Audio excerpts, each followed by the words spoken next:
economics, and systems analysis of energy systems. And he has conducted research at several scientific institutions in the German parliament. He was a member of the Scientific Committee for Social Sciences and Humanities of the Croatian Science Foundation.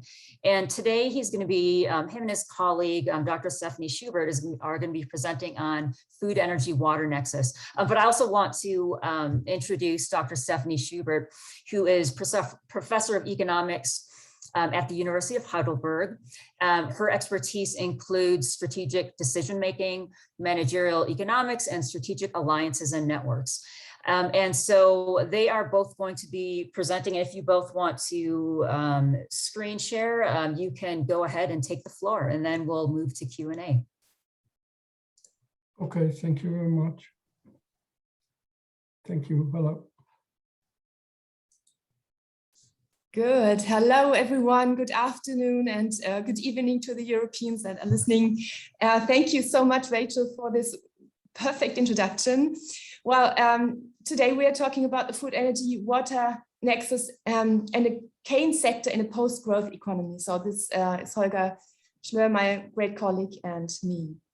Okay, so this is where we are going to take you. So Holger will take over and introduce into the topic, and then we will talk a little bit about the method we are using, the model we are using. And I will give you some more details on the modeling and also explain the data we are using. And then afterwards, it's Holger's turn again. He will explain the results and talk about the cane sector, and then we will conclude. Okay. Yeah, I will start in the last century. In 1930, John Maynard Keynes discusses in his paper Economic Possibilities for Our Grandchildren the possibilities of non-economic purposes as new societal goals. And he assumed that he expected that the change Keynes expected was that we are coming in a new area in the next century. He discusses new societal goals because he assumed that in the 2020s, humankind has reached a technological level that raised the living standard in such a way that we can reduce working and look for other issues for what making the life more important.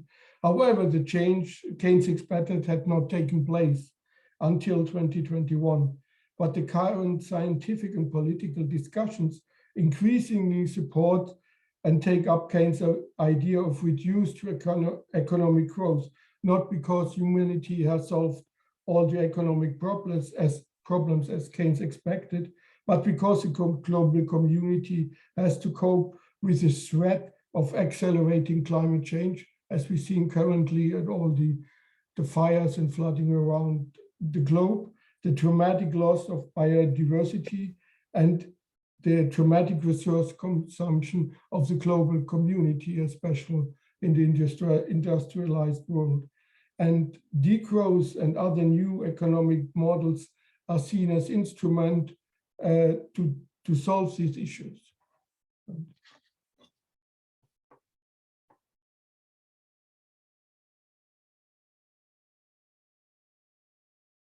Yeah, and in The Economist, and Adam Posen and Tim Jackson discusses exactly this problem, the new question of the 21st century, are new economic growth models a tragedy for the global community or a benediction for society?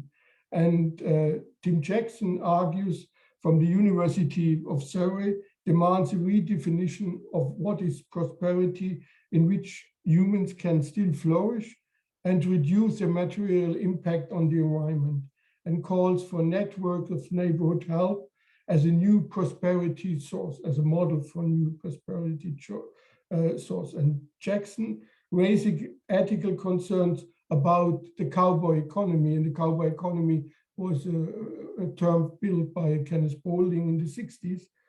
The cowboy economy stands for unlimited resource consumption And he's proposing instead the transition to a spaceman economy. That means an economy without unlimited reservoirs of anything, as Kenneth Bondi described it.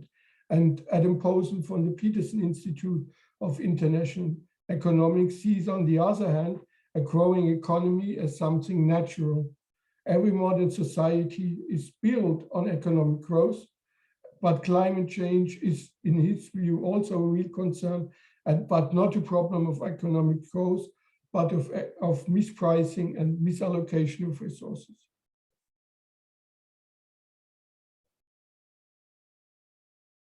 All right, now this is actually the objective of our research project. So we want to understand how those different growth models work. So we want to contribute to the discussion about the characteristics, on one hand side, socio-economic characteristics, but also ecological effects of the different growth models. So we have these two extremes. Okay, so on the one hand side, we have the idea of Tim Jackson, who says, oh no growth, so that means zero growth, or maybe even negative growth. And on the other hand side, we have the idea of Adam Posen, who says, oh, it's something natural, so we are growing, so why do we care about positive growth rates? Okay, so now, the model we are using is a computable general equilibrium model. It is a model that is dynamic and it's also multinational. So that means actually it's in line with all the models that are used in economics. So when it comes to the dynamic nature of the model, it is in line with the Solos-1 model. They had a seminal paper on growth models, and as well as with the paper of Kaldor. And it is also a Darrow-Dipole model, as we consider all economic agents. So it's a general equilibrium model. We do not only look at a part of the economy, but at the economy as a whole. So, and here you can see what the advantage of the CGE model is, because on the one hand side, we have all the different models included in our model. Okay, so that means we have households and the government and all the different companies. So that's a big advantage, because then we can look at economy-wide effects. And the second advantage is that we do not only cover direct effects, but also indirect effects. So maybe let me explain this a little bit, because this is really important.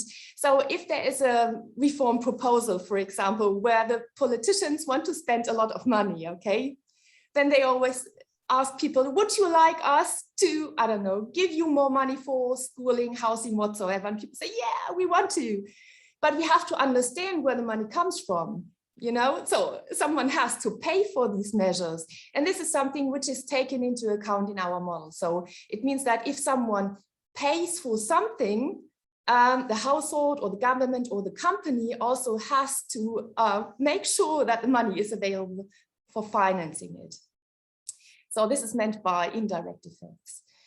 All right, so I don't want to go into detail when it comes to the model structure. It's actually a mathematical model, so we have a lot of equations in it and a lot of derivations, but that's a little bit boring. Let me maybe explain, using the example of our production sectors, how the behavior is modeled, okay? So actually each country has 3 production sectors, and each production sector has one firm, and this firm produces output. Now, this firm uses capital and labor as the raw material, so to say, for the production, but they use also an intermediate input. So putting everything together gives them the domestically supplied quantity of the good or service or whatever they are producing. And now this quantity is then either for the domestic market or it is exported to other countries. So here we need a mathematical formulation in order to make sure that we keep part of this quantity for our domestic supply and we separate exports from that. And the mathematical formulation we use is a constant elasticity of transformation function, just to make sure that the amount that is produced is separated into exports and the quantity that will be sold at the domestic market. So then next, we are not done yet, so it's a bit complicated. That's why I thought it's a good example to explain actually, how complicated those kinds of models are actually. So the quantity that will be sold at the domestic market will then be merged with the imports of similar goods and services. And for that, we use a constant elasticity of substitution function, where we simply combine the domestic supplied good with the import. And then this is the quantity that will be sold at the market finally. And here we make use of the Armington assumption. This is quite,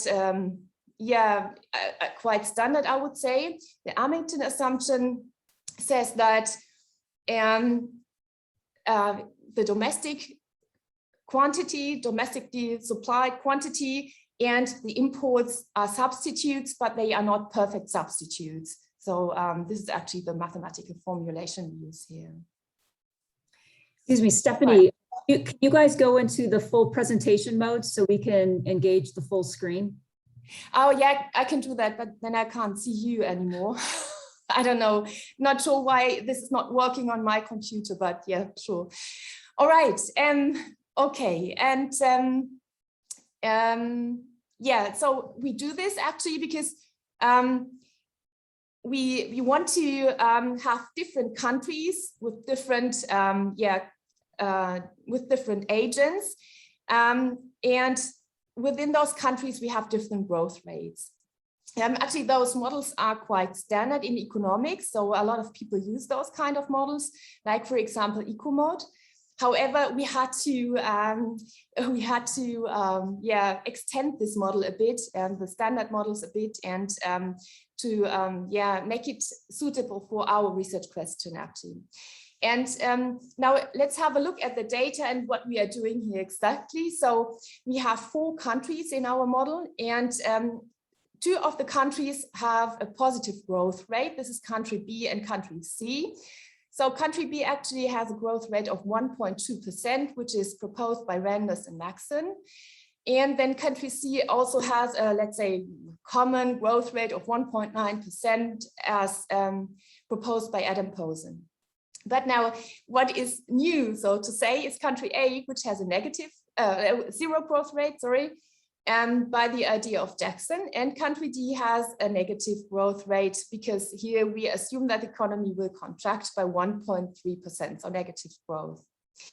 And we have another table here on the slide, and this is just to remind me that it's not so easy, okay? We cannot only say that, please, country A, 0 growth, country B, positive growth. So that's more complicated because we have a general equilibrium model, which means that if we assume that the growth is positive or negative, it has to be in line with the other data we are using. So that means that the interest rate, time preference rate, and the development of labor supply and everything has to be in line with those growth rates. So I said before that each country actually has 3 production sectors. So we wanted to separate the food, energy, and water nexus sector because it's so important for us. Then we have sector 2. This is our industry production. Industry production is in our model very capital intensive, and it includes manufacturing, and it includes energy industry and water supply and construction and everything. Then finally, we have our sector 3, which is public and private services. So as an example, it includes banking or insurance and things like that. And finally, we derive a Keynes degrowth sector of country D. So, and this is actually the contribution of our research paper. And just to give you an idea what that means, what is a Keynes degrowth sector? Oh, it includes all those economic activities that are not included in the traditional GDP. So like, I don't know, repair cafes or bringing up children, neighborhood help and community help and things like that.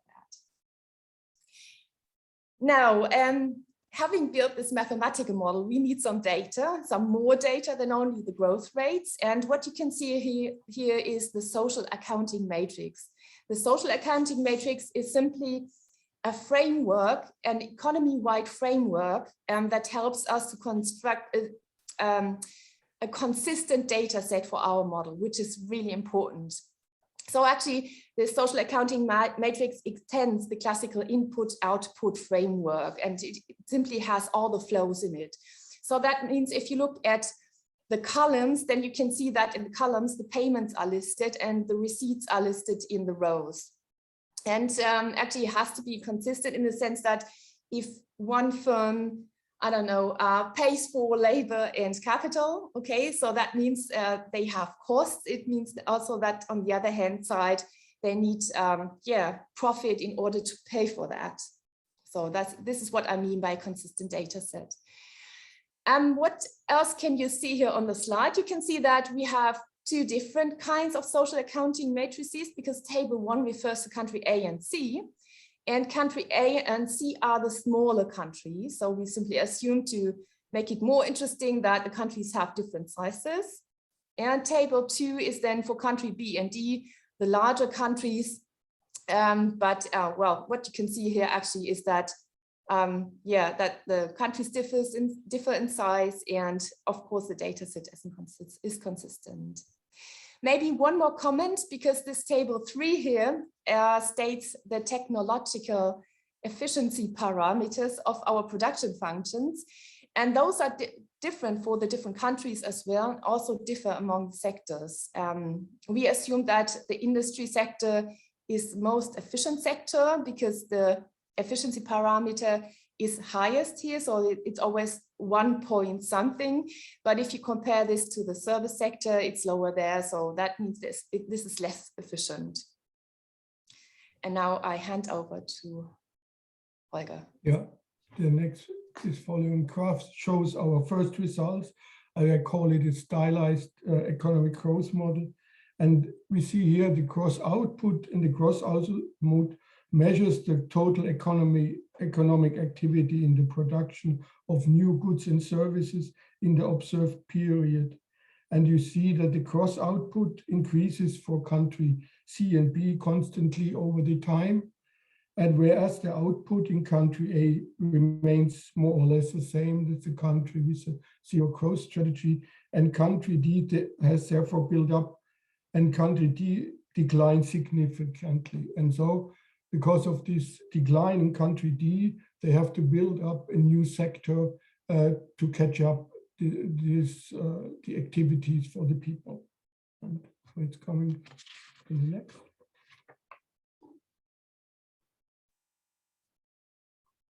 Yeah, we have also analyzed the development of the normal economic indicators: capital, labor, consumption, income, investment in imports and export. But we will concentrate our presentation now on the emissions and the utility and the characteristic of the new cane sector.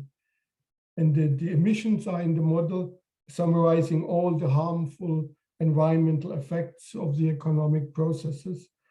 And of country A, the emissions increase only about 0.69% over the analyzed period, whereas the emissions of country B and C rise significantly over the time, and the emissions of country D declines about 1.26% per year. And you have a degrowth, and you also have a degrowth of the emissions. The development of the emissions of the cane sector is not yet foreseeable, because the future economic structure of the sector and its specific emissions are currently unclear. The development of these key economic sectors and indicators have also a direct impact on the utility level of the households and on all the citizens, especially in country D, where you see this strong decline.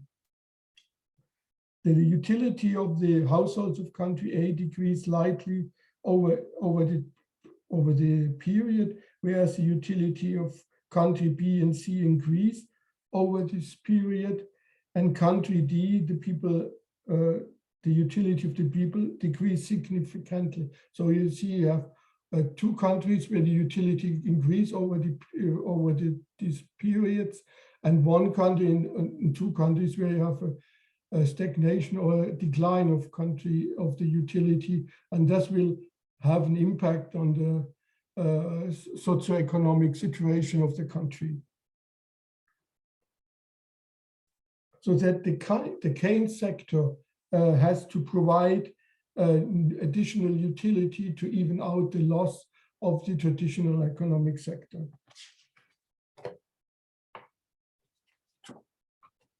And this figure shows the possible development of the cane sector and its subsector. We assume that we have also subsectors in the cane sector where you summarize the different activities that we have, as Stephanie explained at the beginning. The loss of the traditional crossout of country D due its degrowth strategy should be compensated by new non-conventional economic activities of all three subsectors. And the alternative food, energy, water nexus sector may contain of community gardens, energy and water cooperatives, and the canes industry sector may contain of crafts and repair cafe, and the cane service sector can organize a neighborhood help. And the cross output is the traditional measure for all the economic activities in the traditional economy. But the problem is when you build up this new sector, do you need new economic indicators to the total hours worked, or you just measure the activities with the traditional economic measures like the gross domestic product? And here the table shows the first result of the development of the cane sector, and what the measure shows that when you look at the 12 years period, you have an enormous increase of all the different activities and indicators in this new sector. You have a loss in country D and utility in all these things, and you have to build this sector anew. In a short period of time, you have to develop all these things. And we discussed in the project, in our discussion, to introduce a new local money system to organize this as an institutional instrument to organize this new sector, to give him a new structure with a new money system. And so the local money system is the institutional requirements to build up for this new sector. And the local money system is a widespread institutional measure to deal with different economic problems like globalization, economic crisis, and climate change. And the idea of the local money system was developed in the last century, in the last crisis during the Great Depression, and parallel in Austria and in the USA. The concept was influenced by the work of Silvio Gesell. He's from Austria, and from Irving Fisher, one of the greatest economists from the US. And he developed his compensated dollar plan to fight deflation during the Great Depression. And now the local money system might be also institutional to manage this new sector and to give them a frame to build it up in this short period of time. And the regional local money enables to transform the non-commercial, non-market economic sector in a regional Keynes economic sector that is in some case separated from the rest of the economy with an economic instrument, the local currency. And the regional currency and local money system can promote and encourage the local community, and this market is shielded from the globalized trade. And I will just present such a local system from Germany to give an impression how it works and how it can be organized. And the Chiemgauer, there is a regional currency, a German regional currency, and it is organized by a non-governmental institution, not by the official German federal bank. So it's a non-governmental institution that organized the system. And the Chiemgau, this is in the southeast of Germany, is in an area in Upper Bavaria, and it refers to the foothills of the Alps with the Chiemsee Lake at the center. On the other side of the border is Austria. And here in Chiemsee is a complex of royal buildings. That's someone here. The largest is on the largest island in the Chiemsee Lake. And you hear that's the region where, and only in this region, the currency is valid. You can't buy anything outside this region. And the question now arises whether the Chiemgauer was it built from an NGO fulfills the three most important characteristic of a currency: a mean of exchange, a unit of account, and a store of value. And the Chiemgauer is a regional medium to exchange and unit of account, but it's not a store of value, because the Chiemgauer is constructed in such a way that loses its value completely after 3 years. And you have you can't transfer the purchasing power of the Chiemgauer in the medium or long-term future. And that was this feature of the Chiemgauer is based on the experience of the Great Depression, both in the US and also in Austria and Germany, that the fight for deflation, the people are enforced to give the money out and don't save the money. And that's the idea behind it, that you have the money and you can only spend it in the region. And so the Keynes sector, the institutional roles for the Keynes sector can be organized according to the findings of Elinor Ostrom and Cox.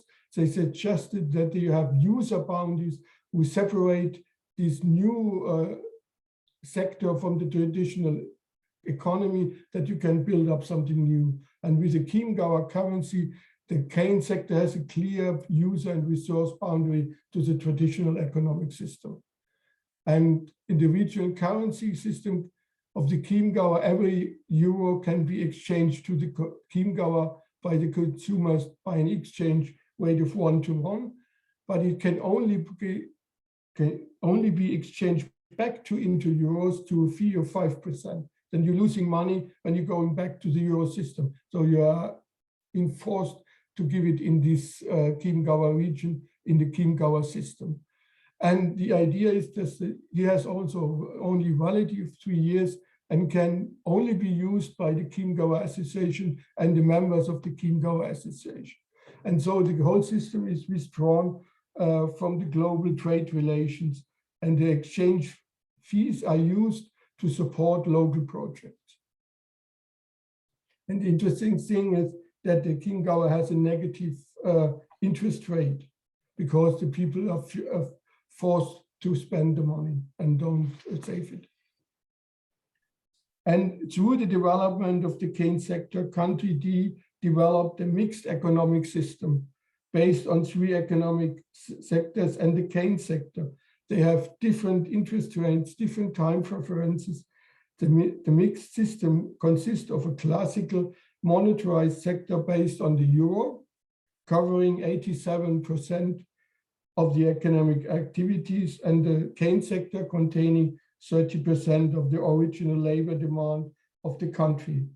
And the full figure shows that the globalized economy is based on global currency, based on division of labor, international trade relationship, and international competition, with a positive interest rate and a time preference rate. Positive rate, interest rate is in normal economic activities, not now, where you have also negative interest rates in the globalized economy. And the regional economy of the Keynes sector is based on regional currency to organize the exchange of global communities and services. All right, now what we wanted to understand here in our research project was how those new growth models actually work. So what does it mean when we say that countries shouldn't grow anymore? What does it mean? So how can can we really understand it in terms of various variables and in terms of the consequences for our different economic agents like households and firms and the government. What does it mean? So what we saw actually is that we can't use our traditional economic indicators like the GDP and the national accounting system. That doesn't really work. I mean, if we shouldn't, you know, if we want the GDP to decrease, so then how can we, I mean, we were not sure how to do this. And what we learned from our project actually is that it is really complicated. So we really need to understand how the management of such a cane sector, how we called it, so the sector where those non-economic activities take place, how this cane sector can be managed and how the transformation to a cane sector can be organized. And on the other hand side, it's also very important to develop new instruments that measure actually those let's say non-economic activities of the cane sector. So we can't use the GDP, we need something else. So what can we do? How can we measure actually what the repair cafes and the neighbor hotel, the blockchain-based energy, prosumer energy cooperatives, and so how can we measure what they are doing? So that's really important. We need to develop new instruments, measures, and institutions to do that.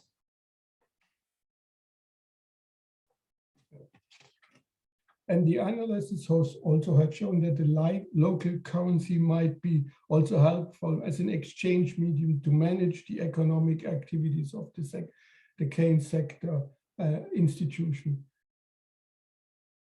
And the Chiemgauer as a regional money concept showed that the Chiemgauer was only able to spread because it is associated with a good and tangible, visible purpose.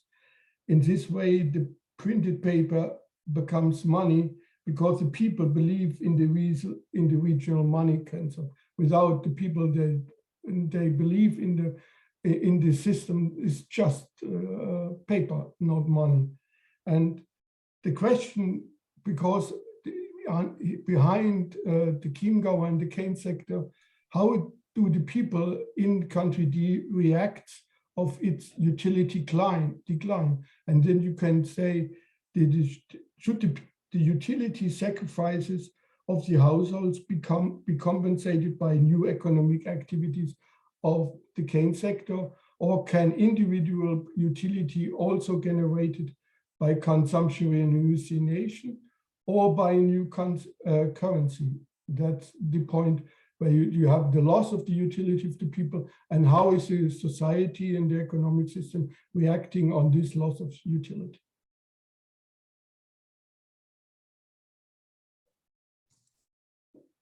Thank you very much for your attention. Yes, thank you both Holger and Stephanie for this presentation. We really appreciate that. It was really good. And please, for those of you that are viewing, submit any questions you have into the chat and we can address those. And I don't know how much time we have for Q&A before we move to the next Jew, but you know, we can ask a couple of questions here and then we can move on. But so, you know, so there's a number of environmental challenges and social issues that you know, that arise both from the lack of development and from unintended consequences of some forms of economic growth. So in both of your views and in your research, is economic growth and sustainability mutually exclusive? I mean, is it possible to find a balance between economic growth and the multifaceted elements of sustainability when we look at all of those subdomains of what it actually includes, you know, all of those things under, you know, the social impacts, the environmental impacts, and economic factors? Yeah, the point is, when you look at the UN SDGs, and the UN assume that you have economic growth, that the economic growth belongs or is connected to the sustainable development goals of the United Nations. They assume that there is a connected, and you can build a green economy, that it's sustainable and the economy is sustainable. But when you look at the discussion of Tim Jackson and all that, they assume that it's not enough to save the planet and to reduce CO2 emission when you let the economy grow. But the problem is when the people are losing something, when they lose utility, and then you just can't say you have to lose something, you have to give them something back. And it's just the question. I don't know if the problem is if you can build up economy with zero growth or degrowth. Nobody has experienced something like that in the last 200 years. The idea that the economy grows is built up with industrialization. Before the industrialization, you have no economic growth. So it starts with capitalism, and then you experience economic growth. But after these 200 years, when you go back to an economy with no economic growth, it's an experiment with the whole society, how the people will react.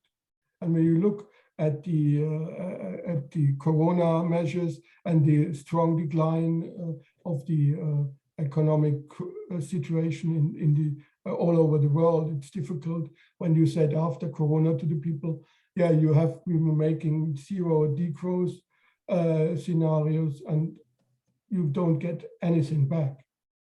So the idea is when you get in the traditional economy, you're going down and you build something up, but no one knows how many CO2 emissions this cane sector will produce. I don't know, Stephanie, if you had thoughts on that before I move to a question from the audience. Oh, that was actually a perfect answer, but let me maybe add that it's not so clear that the GDP is 100% correlated to emissions or so. So if we are able to decouple emissions from the GDP growth, then I think we should take into account that this will not go on in the same direction forever. Okay, so this question is from the chat, and I'll read it directly so I don't misconstrue it here. But it said in your presentation you said that the conversion from euro to Chiemgauer was 1-to-1. Was that the motivation to convert away from euros? Were there services that could only be purchased with Chiemgauer? Yes, the idea is that you construct economy outside the traditional economic system, because you have just shops where you can just buy with the Chiemgauer a certain aspect, and you have also between firms you spend the money that the firm buy some product from the other firm also by the Chiemgauer. They build a just compute new system based on the Chiemgauer outside from the euro. And you only can spend the Chiemgauer in the region. And I learned from the literature that in the US they also build such systems in different parts. Okay, and I guess one more question before we move to the next presentation is going back to the to the food, energy, and water. All of those are critical resources and key elements of human welfare. And there are inextricable linkages between these domains that require a suitably integrated approach, if you will, to ensuring that we have water and food security and sustainable agriculture and energy production worldwide, region-wide, where have you, especially with the rising demand of energy and water. And so with the understanding that we are a global society with very highly linked international supply chains, how in your work that you both have done, how can we account for these intersections in a comprehensive way that doesn't shift some of these risks or introduce some of these vulnerabilities in other segments of society, especially in the vulnerable segments of society? Yeah, we don't present the data for export and import, and when you look over this period, then you see when these two countries growth that most of the trade is moving in this direction, and to avoid that the other two countries are excluded completely from the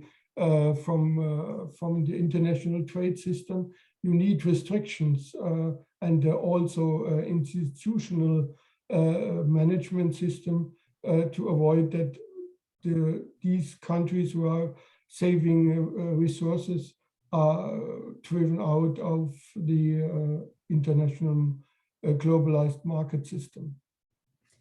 And because that's the reason. Oh, no, go finish up. We have one more question, one more minute and one more question that just came in. And I guess I'll move to that now. So your thoughts, Stephanie and Holger, on what an improved economic growth indicator, non-GDP would look like? Well, we could, for example, measure the hours worked or something like that. Really difficult, because in my mind, I always assign some value to what someone does, and then I, calculate always a kind of value, GDP. You can always, calculate something like this. But if you want an alternative measure, you can, I don't know, you have to measure something else, like the hours worked, or I don't know. Yeah, good point, actually. I think this is really something that needs some more research. Holger, any thoughts on that from your side? Yeah, the problem is when you have to measure the GDP, because the people are used to it, and you have to introduce something else that you measure what the people work in this alternative sector, that you can see also that there is something that is increasing, and that everything is decreasing. Then the GDP and the other indicators are measures for the people, to give them in one measure. You get all the information you need about the new system. And when you have one indicator for the globalized system and one for the Keynes sector, like the hours work, you have two measures where you can deliver a positive message to the public. Excellent. Well, Dr. Schubert, Dr.